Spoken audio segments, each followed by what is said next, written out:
जिक्र कर रहे हैं बिपरजॉय बेहद खतरनाक है और खतरे का अंदाजा आप इस बात से लगा सकते हैं कि जब ये टकराएगा तो जो हवा की स्पीड होगी वो 150 किलोमीटर प्रति घंटे की रफ्तार से वहां पर हवाएं चल रही होंगी। इतनी तेज है कि कुछ भी कोई भी भारी से भारी चीजें को उड़ाने में अपने साथ उड़ाकर ले जाने में सक्षम होती है 150 किलोमीटर प्रति घंटे की रफ्तार से जब हवाएं वहां पर चलेंगी।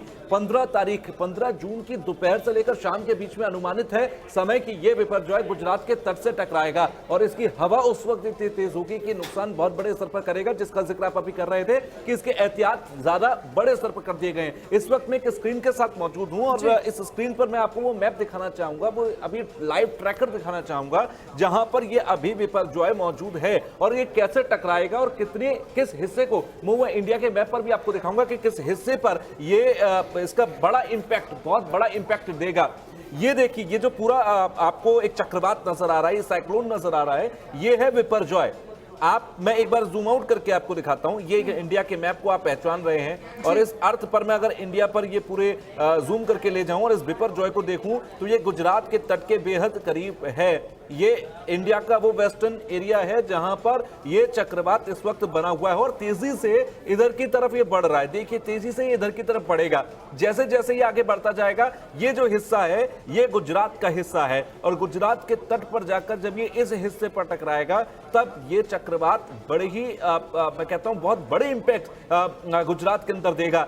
अभी अगर मैं इसको लाइव ट्रैक करूं इस हिस्से के, देखिए ये चक्रवात है, चक्रवात के आउटर स्पाइरल की अगर मैं देखूं स्पीड की को मापने की कोशिश करूं तो देखेंगे आप यहां पर, मैं चाहूंगा फोकस करें थोड़ा, ये इसकी स्पीड बता रहा है, जहां पर मैं क्लिक करूंगा वहां की स्पीड क्या है ये आप देख सकते हैं। इस पर आप देखेंगे तो ये लगभग 133 104 और अगर 100 देखें, मैंने अभी लाइव ट्रैक किया था तो लगभग 150 किलोमीटर प्रति घंटे की रफ्तार से इसके आउटर स्पाइरल पर जो हवाओं की गति है वो ट्रैक की जा रही है। 139 यहां पर है। तो जब ये पूरा चक्रवात जाकर इस हिस्से से टकराएगा तो एक बड़ा इंपैक्ट आएगा। मैं गूगल मैप पर आपको लेकर चलता हूं, यही वो हिस्सा है अभी आप पहचान रहे थे, यहां पर चक्रवात बना हुआ है और जब ये टकराएगा इस जगह से आकर टकराएगा, इस जगह से आकर टकराएगा तो ये जामनगर देख लीजिए, ओखा देख लीजिए, द्वारका देख लीजिए, पोरबंदर देख लीजिए, माधवपुर देखिए, मरगोल देखिए, कोडीमार देखिए, सोमनाथ देखिए, ऊना देखिए, ये वो हिस्से होंगे जिस पर आकर साइक्लोन हिट करेगा और इस पूरी बेल्ट पर मानकर चलिए इसका बहुत बड़ा इंपैक्ट रहेगा। यानी कि जब यहां पर, तभी आपके बता भी रहे थे जानकारी में और अभी एहतियात के तौर पर ये जो पूरा हिस्सा है इस पूरे हिस्से पर हजारों की तादाद में लोगों को इवैक्यूएट किया गया है। पहले ही यहां पर शेल्टर होम्स भेज दिए गए हैं, यहां पर पूरे एनडीआरएफ एसडीआरएफ को तैनात रखा गया है, हर तरीके की तैयारी यहां पर कर ली गई है पहले से ही। क्योंकि क्या होता है, साइक्लोन भले ही 15 जून को हिट करेगा लेकिन अभी से ही जो डिस्टर्बेंस यहां पैदा हो रहा है, ये डिस्टर्बेंस कहीं ना कहीं गुजरात के तट पर अभी से दिखना शुरू हो गया है और जब ये हकीकत में टकराएगा, ये साइक्लोन पूरा शिफ्ट होकर यहां पर होगा तो इसका इंपैक्ट क्या होगा ये आप समझ सकते हैं। चलिए ठीक है तुषार, बहुत बहुत शुक्रिया तमाम जानकारी के लिए। तो लगातार हमने आपको मैप के जरिए समझाया कि किस तरह से जिस वक्त गुजरात के तट से ये तूफान जो है बिपरजॉय टकराएगा उस वक्त हवा की जो रफ्तार है वो लगभग 150 किलोमीटर प्रति घंटे की रफ्तार से चल सकती है। देखिए पूरी तस्वीर हम आपको दिखा रहे हैं मैप के जरिए, आपको लग रहा होगा ये पूरा तूफान बिपरजॉय है जो ये कहा जा रहा है कि 15 जून की शाम को गुजरात के तट से टकराएगा और जिन जिन इलाके में इसका इंपैक्ट पड़ता हुआ नजर आएगा, अगर आप देखेंगे तो ये भारत का मैप है और नीचे का ये जो हिस्सा है वो हम आपको दिखा रहे हैं। गुजरात अगर आप देखेंगे तो देखिए यहाँ है और वो लाइन आपको नजर आ रही होगी, वहां पर 15 जून की शाम को जब टकराएगा तो इसका असर बहुत ज्यादा देखा जाएगा। और हालांकि ये कहा जा रहा है कि अभी ये जो तूफान है वो कुछ देर के लिए कमजोर जरूर पड़ा है लेकिन अभी भी जो खतरा है वो टला नहीं है। मुंबई से हमारे संवाददाता इस पर ज्यादा जानकारी के लिए अभिषेक जुड़ गए हैं। अभिषेक, क्या जानकारी है? अमित हमारे साथ जुड़ गए हैं, माफ कीजिएगा, सूरत से। अमित, क्या आपके पास जानकारी है, क्योंकि प्रशासन की तरफ से क्या क्या अलर्ट जारी किए गए हैं, क्या निर्देश प्रशासन की तरफ से दिए गए हैं और जमीनी स्तर पर सुरक्षा के क्या कुछ इंतजाम किए गए हैं? और क्योंकि ये भी कहा जा रहा है बड़ी संख्या में जिन जिन इलाकों में इसका इम्पैक्ट पड़ने वाला है वहां से लोगों को स्थानांतरित किया गया है। बोला गुजरात से लीव हो जी बिल्कुल, अगर हम इस बीजोपुर इस साइक्लोन की बात करें तो फिलहाल हम सूरत के डुम्मस दरिया किनारे पे उपस्थित है और यहाँ का अगर हम बात करें तो सुबह का जो यहाँ माहौल था, यहाँ पे काफी ऊंची ऊंची लहरें उठ रही थी, लेकिन इस समय वो लहरें जो पानी है समुद्र का वो काफी पीछे हट चुका है। लेकिन यहाँ पर एक धूप भी बहुत ज्यादा मात्रा में निकल चुकी है, जिसकी वजह से हम बात करें तो जिस तरह से जो भी फिलहाल सुबह की तक जो जानकारियां मिल रही थी कि जो साइक्लोन है वो यहाँ पे टकराने वाला है, लेकिन अब से जो जानकारी मिल रही है कि जो साइक्लोन है वो द्वारका से और पोरबंदर से तकरीबन 300 किलोमीटर दूर है। तो जो यह क्षेत्र है सूरत का, जो वलसाड़ साइड का क्षेत्र है, ये सारे जो तटीय क्षेत्र है उनको कहीं ना कहीं अभी सांत्वना मिली है कि वो यहाँ नहीं टकराने वाला है। लेकिन रही बात गुजरात के तटीयों की, तो गुजरात में जहाँ ये जोखा बंदर है, पोरबंदर है और जो द्वारका है, वहां पे इसकी टकराने की स्थिति अभी फिलहाल मानी जा रही है। तो इस टकराने की स्थिति में अगर बात करें तो जो यहाँ की प्रशासन है, प्रशासन ने काफी मात्रा में अपनी तैयारी कर ली है, जो कि यह माना जाता है कि ये टकराने की स्थिति में नहीं है। अगर टकराता भी है तो इसके लिए प्रशासन ने पूर्ण रूप से तैयारियां कर ली है। एनडीआरएफ की टीम जो है वो भी यहाँ मौका वारदात पर मौजूद कर दी गई है सभी बंदरों पे, और जो एसडीआरएफ की टीम है वो भी मौजूद कर दी गई है, उनको स्टैंड बाय रख दिया गया है। हेलीपैड के लिए हेलीकॉप्टर की व्यवस्था कर दी गई है इमरजेंसी के लिए। तो जो सीएम भूपेंद्र पटेल ने जिस तरह से लोगों के साथ समीक्षा बैठक की थी, उस बैठक के दौरान वहां पे जो जितने भी मंत्रीगण थे, जो भी आला अफसर थे, सभी को हाई कमान से ऑर्डर आ चुका है, सभी अपनी अपनी जगह पर मौजूद है, सबको अलग अलग क्षेत्र दे दिया गया है, वो सब अपने क्षेत्र में। कितनी एनडीआरएफ कितनी एसडीआरएफ की टीमें जो है वो जमीनी स्तर पर मौजूद बताई जा रही हैं, और साथ ही जिन लोगों को सुरक्षित स्थानों पर पहुंचाया गया है उनके लिए प्रशासन ने क्या व्यवस्था की गई है? क्योंकि लगभग 20,000 से ज्यादा ऐसे लोग हैं जिन्हें अपना घर छोड़ना पड़ा है। जो तटीय इलाके हैं, जो गांव वाले इलाके हैं, वहां से लोगों को सुरक्षित स्थानों पर पहुंचाया गया है।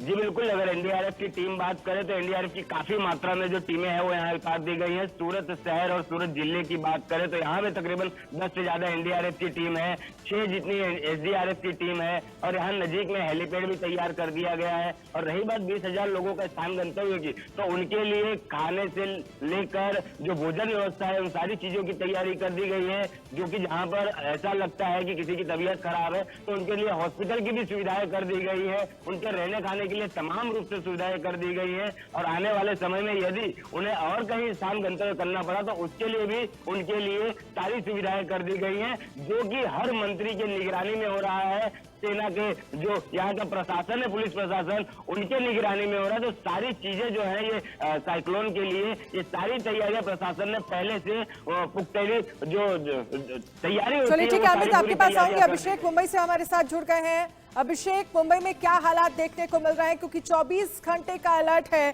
15 जून की शाम तक ये बताया जा रहा है कि गुजरात के तट से टकराएगा, लेकिन इस बीच मुंबई के कौन कौन से इलाके हैं जहां पर इस बिपरजॉय तूफान का असर देखने को मिल सकता है?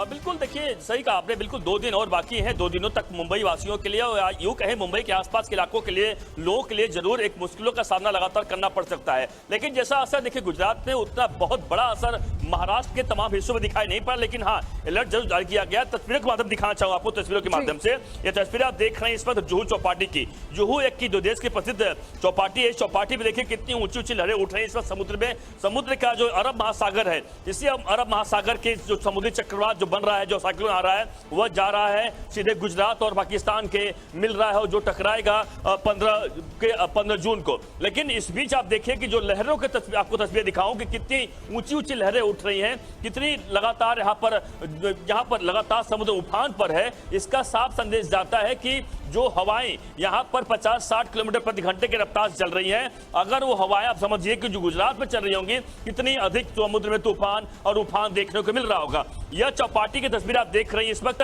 यहाँ पर पूरी तरह खाली करा दिया गया है, यहाँ पर इस वक्त कोई मौजूद नहीं है। अमूमन यहाँ पर हमेशा हजारों संख्या में लोग मौजूद हुआ के सैलानी यहाँ पर टहलने आया करते थे, लेकिन पूरे रास्ते को बंद कर दिया गया है। यहाँ पे देखिए तो पुलिस या फिर जो लाइफ गार्ड के लोग हैं वह यहाँ टहल रहे हैं। टहल इसलिए रहे हैं क्योंकि निगरानी कर रहे कोई यहाँ पर ना आ सके। आपको पता ही है कि कल 4 बच्चे यहां डूब गए थे, जिसमें से एक बच्चे को बचा लिया गया था। 3 बच्चों की मौत हो चुकी है। अभी एक का लापता है, नहीं मिल पा रहा। लगातार उसकी खोजबीन चल रही है। इस बीच अगर हम एनडीआरएफ की बात करें, एनडीआरएफ की टीम 1-2 नहीं 5 टीम जो है तैनात की गई है। मुंबई में 3, पालघर में 1, अन्य जगहों पर, ताकि अगर जो तेज हवाओं के साथ बरसात होती है वह कहीं लोगों को तकलीफ ना पैदा कर सके, इसका ध्यान रखा जा रहा है। रह रह कर लगातार बरसात हो रही है तेज मुंबई के तमाम हिस्सों में, मुंबई और पालघर के तमाम जगहों पे। तो जो चौपाटी है, जो खास और जहां पे सैलानी आया करते हैं, उसको बंद कर दिया गया है 15 जून तक, ताकि कहीं पर भी कोई ऐसी आपत्ति की अगर आती है तो कोई भी दिक्कतों का सामना किसी को ना करना पड़े। आप देखिए कि पूरा इस वक्त जो चौपाटी है पूरा खाली पड़ा हुआ है।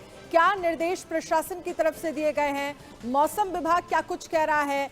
महाराष्ट्र में क्या स्थितियां हो सकती है? क्योंकि आपने कहा बहुत ज्यादा असर जो है वो महाराष्ट्र में देखने को नहीं मिलेगा, लेकिन ऐसे समय में क्या अगर बहुत ज्यादा बारिश होती है तो हम देखते हैं पानी भरा हो जाता है, तो क्या कुछ ऐसे रूट्स हैं जिन्हें डाइवर्ट भी किया गया है?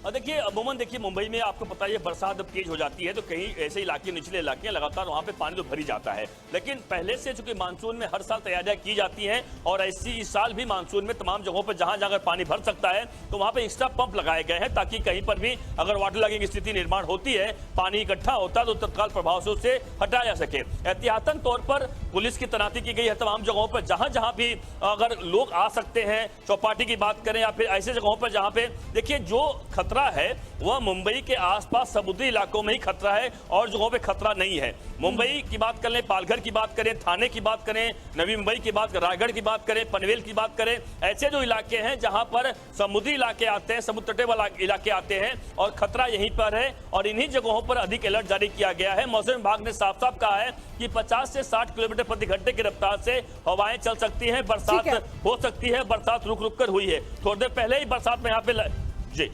चलिए ठीक है अभिषेक, आप हमारे साथ रहिएगा, आगे भी इस पर आपसे अपडेट लेंगे। तो अभिषेक की तरफ से ये कहा गया कि जितना असर गुजरात में देखने को मिलेगा उतना असर जो है वो महाराष्ट्र में देखने को नहीं मिलेगा। हालांकि जो समुद्री तट से जुड़े हुए इलाके हैं वहां पर अलर्ट जो है वो जारी किया गया है, प्रशासन की व्यवस्थाएं जो है वो की गई हैं और इससे नुकसान ज्यादा ना हो सके इसको लेकर सुरक्षा के इंतजाम जो है वो किए गए हैं। एनडीआरएफ और एसडीआरएफ की टीमों की तैनाती जो की गई है।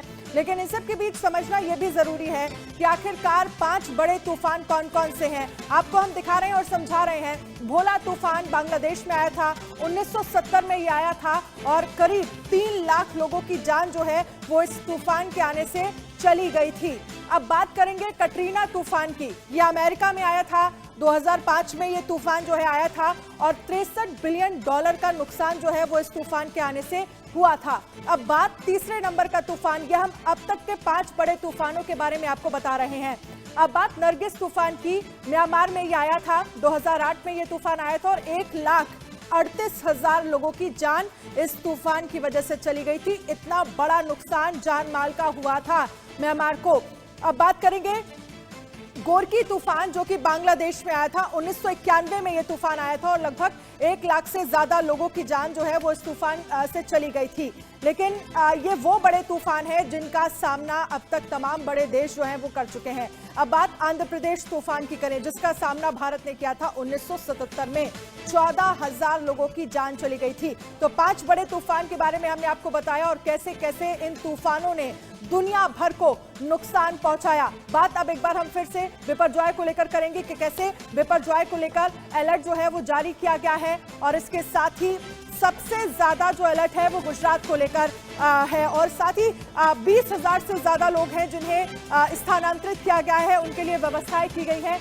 वहीं एनडीआरएफ और एसडीआरएफ की टीमें जो हैं उनकी तैनाती जो है वो कर दी गई है। अमित, मैं आपके पास आना चाहूंगी और जरा समझना चाहेंगे क्योंकि बड़ी संख्या में ऐसी ट्रेन है जिन्हें कैंसिल किया गया है और कई सारी ऐसी ट्रेन है जिनको ये कहा जा रहा है कि उन्हें कुछ दिन के लिए यानी 15 जून तक के लिए कैंसिल कर दिया गया है। साथ ही स्कूलों की छुट्टियां कर दी गई हैं ताकि जो स्थितियां हैं वो बेकाबू ना हो, यानी कि सारी चीजें जो है वो कंट्रोल में रहें। अब ये 5 तस्वीरें देखिए,